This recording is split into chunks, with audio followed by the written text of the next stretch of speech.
Salut à tous, la Team OL, Thomas M. Show pour OL Fan TV. Lendemain de défaite contre le Stade Rennais. Moi, je m'y attendais à un résultat un peu compliqué pour l'OL. Et finalement, on a été défait comme la saison dernière, 2-0 sur notre pelouse. Franchement, les gars, je suis même pas énervé. Je suis même pas énervé, vous devez pas l'être. Parce que l'OL, c'est ça. C'est l'ADN de l'OL sous Genesio. C'est des rencontres coup d'éclat, des matchs coup d'éclat et puis patatras, la défaite. Le résultat, toujours le même. Aucune révolte, aucune envie, aucun orgueil et puis des occasions ratées. Vraiment les gars, il faut absolument pas être énervé. Je sais, vous avez beaucoup été sur Twitter, même dans vos commentaires, vous avez été très critiques avec l'OL face à cette non-prestation. Mais voilà, je crois qu'il faut l'accepter. Il faut accepter de faire des grosses rencontres de Ligue des Champions, notamment face à City, et puis derrière faire n'importe quoi en championnat, avoir une motivation au plus bas de l'échelle. Bref, on avait l'occasion un peu de récupérer cette seconde place, et bien ça n'a pas été le cas. On est tombé face à une belle équipe rennaise quand même, et un super Hatem Ben Arfa qui avait, je pense, à cœur de trouver sa revanche. Il a mis un but extraordinaire, franchement. Dans ce match, il a de loin été un des meilleurs joueurs sur le terrain. Sa capacité technique à casser les lignes a fait du mal à nos joueurs, même sur ce but. Vraiment, il passe en revue toute la défense lyonnaise, notamment ce pauvre Pape Cheikh Diop, complètement absent des débats. Bref, voilà, c'est une défaite avant une longue semaine de préparation pour le prochain match face au Shakhtar Donetsk, cette finale pour la qualification en Champions League qui se jouera à Kiev. Parce que le match contre Toulouse a été reporté à cause du mouvement des Gilets jaunes. Je crois qu'il va y avoir beaucoup de gamberges. Et voilà. Bon, bref, on passe à l'analyse générale de ce match. 15 tirs côté lyonnais contre 10 tirs côté rennais. 8 cadrés quand même pour nous. C'est quand même plutôt pas mal. Et eux ont cadré 2 fois et puis ils ont mis 2 buts. 100% de réalisme sur leurs tirs cadrés. Franchement, on a été aussi dominé sur le nombre de tacles. On a été dominé au niveau des tacles, 32 tacles côté rennais, 32 tacles réussis contre 26 côté lyonnais. Ils ont mis de l'agressivité les rennais, ça s'est vu. Et puis au nombre d'interceptions aussi, 20 interceptions pour les rennais et seulement 9 pour nous. On a été vraiment battus sur le plan défensif, sur le plan de l'agressivité. Ça s'est vu vraiment sur le terrain. On a vu des lyonnais apathiques. À part dans le premier quart d'heure, comme contre Lille, on a réussi le premier quart d'heure et puis ensuite plus rien du tout. 47% de possession dans le camp rennais pour nous et 53% de possession dans le camp lyonnais pour les rennais. Ils ont été beaucoup plus hauts que nous sur le terrain. Et puis une statistique que j'aime bien donner quand même, c'est les passes réussies dans la surface de réparation. 12 passes réussies dans la surface de réparation sur 23 pour nous et 8 passes réussies sur 16 dans la surface de réparation pour les rennais. C'est quasiment la même chose. Et au niveau des expected goals, nous avons eu 1,40 buts attendus dans ce match. On en a mis 0. Et eux ont eu 1,54 expected goals. Ils en ont marqué 2. Bref, vous voyez, la qualité des occasions, elle n'était pas terrible des deux côtés. Nous, tout particulièrement, notre plus belle occasion, ça a été celle de Bertrand Traoré. Bertrand Traoré qui avait 67% de chance de marquer quand il a touché le poteau. Voilà, c'était la plus belle occasion. Au niveau de l'indice de pressing, c'est-à-dire le nombre de passes autorisées à l'adversaire avant une action défensive, nous, on a autorisé 8 passes à l'adversaire avant une intervention défensive, ce qui est plutôt pas mal, ce qui est plutôt dans les très bons standards de la Ligue 1, notamment du Paris Saint-Germain. Et le pressing rennais n'était pas plus important que ça, avec 13 passes autorisées avant une intervention défensive. Vous voyez, il jouait plutôt sur la contre-attaque. C'était la première aussi, je ne l'ai pas dit, du nouvel entraîneur rennais. Après une semaine compliquée, avec l'éviction de Sabri Lamouchi, eh bien c'était une bonne première pour eux. Alors, je vais faire aussi cette analyse joueur par joueur. Je sais que vous l'attendez, une analyse statistique plutôt, sur ce que j'ai vu et sur ensuite ce que ça a donné dans les statistiques. C'est ça qui est important. C'est ça qui est important. Alors l'OL a joué dans son classique système en ce moment, le 3-5-2. Il y avait un changement en défense centrale, c'était la titularisation de Jérémy Morel à la place de Fernando Marsal. Pour le reste, c'est du classique avec une attaque entre Memphis Depay et Bertrand Traoré, avec derrière en meneur de jeu Nabil Fekir, qui était titularisé de nouveau malgré ses soucis physiques permanents en ce moment.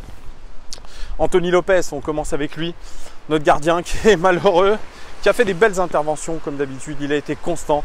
Sur les 2 buts, il ne peut rien, Anthony Lopez, parce qu'il est abandonné par sa défense et puis il subit le coup de génie de Hatem Ben Arfa, donc il n'y peut rien. Mais c'est pour moi un bon match encore d'Anthony Lopez, qui est vraiment constant depuis le début de la saison. On continue avec Marcelo, notre défenseur brésilien, qui était incertain. 80 passes réussies sur 93, c'est le record du match tout simplement pour Marcelo. Et puis une passe clé, c'est superbe d'ailleurs, relance de la tête pour lancer en profondeur Memphis Depay. Memphis Depay qui a complètement bouffé la feuille, mais c'était franchement magnifique. Marcelo, il a fait ce qu'il a pu, il a fait du Marcelo. Il a tenu la baraque et puis malheureusement notre défense centrale a encaissé encore une fois 2 buts, mais moi je l'ai trouvé plutôt sérieux dans ses interventions, Marcelo. Voilà, il a fait un match solide, correct, sans plus. C'est un peu la même chose pour Jason Denayer.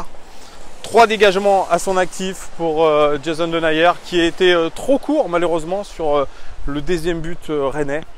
Il s'est jeté au dernier moment. Lui pareil, il a un petit peu subi en première période et puis il a fait de belles interventions défensives, surtout en seconde mi-temps où il a fait ce qu'il a pu. Mais vraiment le maillon faible de cette défense, c'était le nouveau titularisé du soir, le retour de Jérémy Morel. 58 passes réussies sur 64 et 2 interceptions, c'est le record pourtant côté lyonnais dans ce match. Mais franchement, qu'est-ce qu'il a été en difficulté, notamment sur le plan athlétique, battu dans la course, notamment face à Sarr. C'était absolument incroyable de voir vraiment que le poids de l'âge, la jeunesse, la vieillesse, il est en fin de contrat à l'Olympique Lyonnais. Et vraiment, je crois que ce manque de compétition, ça se voit pour lui. Peut-être qu'aussi la tête n'était pas forcément à l'endroit, tout simplement. Vraiment, j'ai été très déçu par Jérémy Morel sur ce match-là. C'est vrai qu'il est coupable, il est vraiment coupable. Nos latéraux, Ferland Mendy, il y a du bon, du moins bon, mais offensivement, ça reste très compliqué malgré ses 2 passes clés. Lui aussi, il a fait 2 passes clés. 10 passes réussies dans le dernier tiers sur 18, ce qui est plutôt pas mal. Et puis un centre réussi seulement pour Ferland Mendy. On s'était habitué à avoir de très belles prestations de la part de Mendy, après notamment sa convocation en équipe de France. Bien là, il est en train de marquer le pas physiquement, peut-être aussi mentalement. C'est un peu ce défaut de nos jeunes lyonnais, c'est qu'ils n'arrivent pas à enchaîner les matchs et ça se voit. Kenny Tété titularisé à la place de Raphaël. Kenny Tété qui avait fait plutôt un bon match contre Lille. Il avait juste pas trop assuré sur les centres. Et bien là, il a fait un match très correct. Il s'est battu. Il a vraiment tout tenté. Kenny Tété. 47 passes réussies sur 62, ce qui est plutôt pas mal. 12 passes réussies dans le dernier tir sur 19. C'est le record côté lyonnais dans ce match. Par contre, toujours une statistique inquiétante. Au niveau technique, c'est un centre réussi sur 6. Il faut absolument travailler tout ça. Et puis c'est 7 ballons récupérés et 6 tacles réussis. C'est le record côté lyonnais dans ce match. Vraiment, il a fait un bon match, moi je trouve, Kenny Tété. Il a bien pris son côté, il a été très solide défensivement et ça s'est vu notamment dans les statistiques. Donc Kenny Tété, il monte en puissance. Peut-être que lui aussi a besoin de temps de jeu.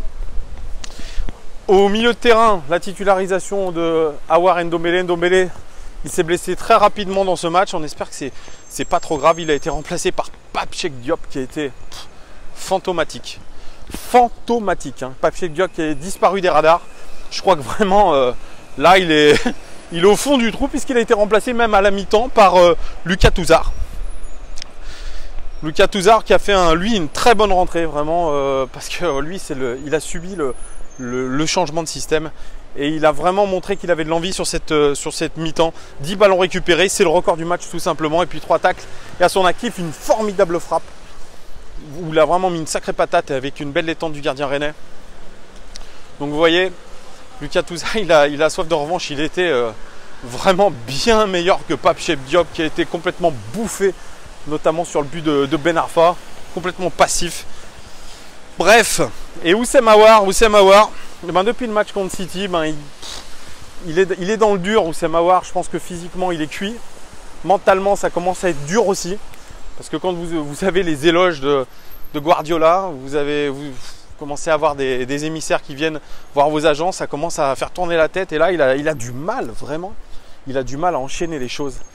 Il a du mal à enchaîner les choses. Et ça se voit, Oussem Aouar. Dans le jeu, il a 71 passes réussies sur 80. C'est plutôt pas mal. Mais c'est des passes latérales. En grande majorité, malheureusement, 3 duels réussis sur 6, c'est le record côté lyonnais. 4 tacles réussis et 3 dribbles, c'est aussi le record côté lyonnais. Et puis c'est tout. Mais l'impression visuelle reste que le joueur était absent des débats. Un manque de punch évident. Et puis Nabil Fekir titularisé, notre capitaine. C'était un match très compliqué aussi pour lui, Nabil Fekir. 2 passes clés à son actif, c'est le record côté lyonnais dans ce match. 1 dribble réussi, 3 fautes. Il a fait 3 fautes, Nabil Fekir.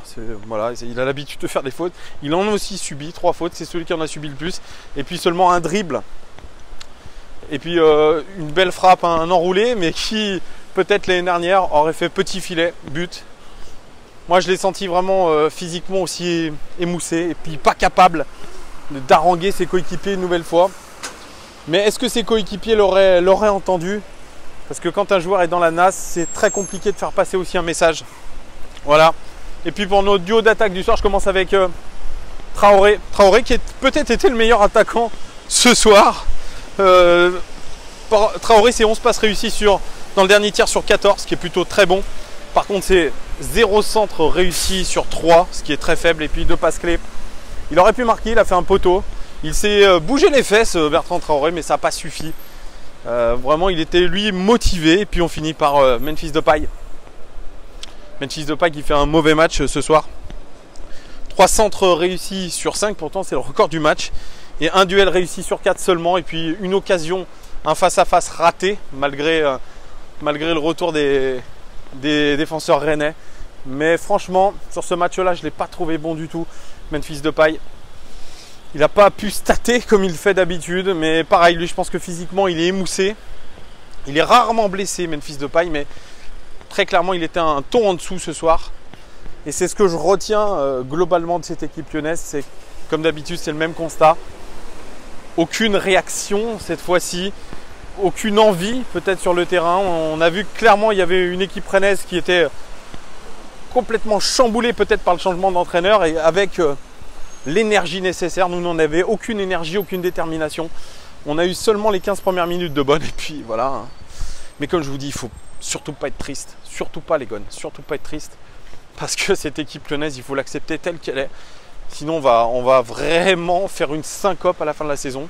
Le match le plus important, Fekir l'a dit indirectement, c'est le match de Ligue des Champions où l'OL montre à chaque fois un tout autre visage. On espère que ça ne va pas passer à travers. On aura l'occasion d'en reparler, mais en tout cas en championnat, c'est compliqué. C'est compliqué. On a l'occasion de prendre de la distance sur les autres et on ne le fait pas. Surtout quand on sait qu'on ne va pas jouer avant une semaine. Alors, est-ce que les joueurs avaient peur de se blesser ? C'était le cas pour Dombélé qui s'est blessé quand même. Je sais pas, dans la tête il y a un truc qui ne va pas. Jean-Michel Aulas l'a dit, il va falloir faire le point avec tout ça. Pourquoi il n'y a pas eu cette détermination ? Bruno Genesio, comme d'habitude, son discours toujours le même depuis 2 ans avec de l'ironie en disant qu'il n'avait peut-être pas fait assez passer ses messages. Bah si, ça fait 3 ans que tu fais passer les mêmes messages et que ça marche pas. Ça marche pas. Voilà. Alors il dit que certains joueurs se sentaient fatigués, donc il les avait mis sur le banc, mais apparemment voilà. Bref, il était en train de... Il pestait tout seul dans son coin. Bref, on l'écoute plus de toute façon. C'est toujours la même chose. C'est toujours la même chose. On a l'impression que c'est toujours un éternel recommencement, l'Olympique Lyonnais. C'est ça qui est décevant. Mais bon, voilà, les gones, il faut l'accepter. C'est la grisaille à Lyon. Hein. Regardez. C'est beau hein, quand même. Là, je suis du côté de la préfecture, les gones. Voilà. Voilà, c'est la fin de cette petite vidéo. Je suis désolé, c'est encore un peu long. Dites-moi en commentaire ce que vous avez pensé de ce match. Lâchez-vous, vous avez le droit de dire ce que vous voulez. Est-ce qu'il faut changer maintenant de système de jeu vu qu'on commence on prend quand même pas mal de buts avec ce système. Est-ce que vous auriez titularisé Marsal ? Est-ce que vous auriez titularisé Martin Terrier aussi parce qu'il avait fait une bonne rentrée ? Qu'est-ce que vous auriez fait à la place de Genesio ? Est-ce que vous êtes en colère ou vous, comme moi, vous acceptez, vous vous dites bah c'est comme ça, voilà. Tant qu'il n'y aura pas de changement d'entraîneur, tant qu'il n'y aura pas autre chose de proposer par le club, bah ça sera toujours le même résultat. Est-ce que vous êtes confiant pour le match dans une semaine? Est-ce que vous pensez que ça a mis un chaos technique? Et puis qu'est-ce que vous pensez aussi de notre capitaine Nabil Fekir? Voilà les gars, merci en tout cas pour tous vos abonnements, merci pour tous vos likes. Et puis on se retrouve pour l'analyse de JP. Ciao, ciao, ciao. Bonne soirée les gars, ciao.